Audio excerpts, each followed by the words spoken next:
सैयदना अनस बिन मालिक रज़ी अल्लाह ताला अन्हो की उम्र 80 साल थी जब हज्जाज बिन यूसुफ 15 हिजरी में बसरा आया था।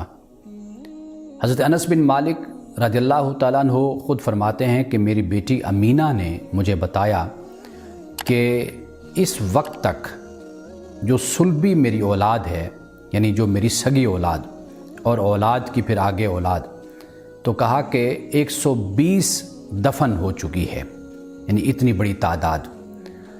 हज़रत अनस बिन मालिक रज़ियल्लाहु ताला अन्हु रिवायत करते हैं कि रसूलुल्लाह मेरे घर तशरीफ़ लाए और मेरी वालिदा ने आपके सामने घी, देसी घी और साथ खजूरें ये पेश किए। तो आपने फरमाया कि मैं रोज़े से हूँ, मुझे ये साथ दे दो। तो आपकी वालिदा ने, यानी हज़रत अनस बिन मालिक की वालिदा ने, वो घी बर्तन में डाल दिया और इसी तरह खजूरें भी साथ दी।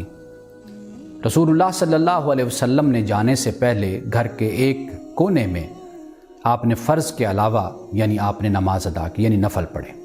और उसके बाद उम्मे सलीम यानी मेरी वालिदा के लिए रसूलुल्लाह ने दुआ फरमाई और उम्मे सलीम ने अर्ज़ की, या रसूलुल्लाह मेरा एक ख़ास अज़ीज़ है, उसके लिए भी दुआ कीजिए।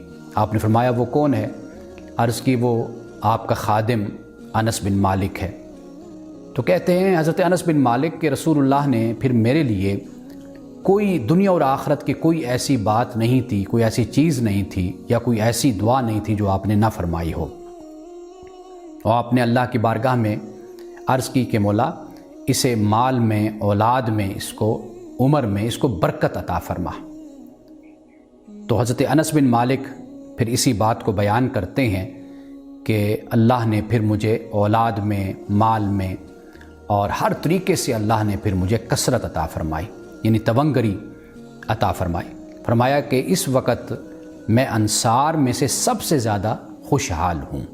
ये रसूलुल्लाह की दुआ का असर था और उसकी कबूलियत थी।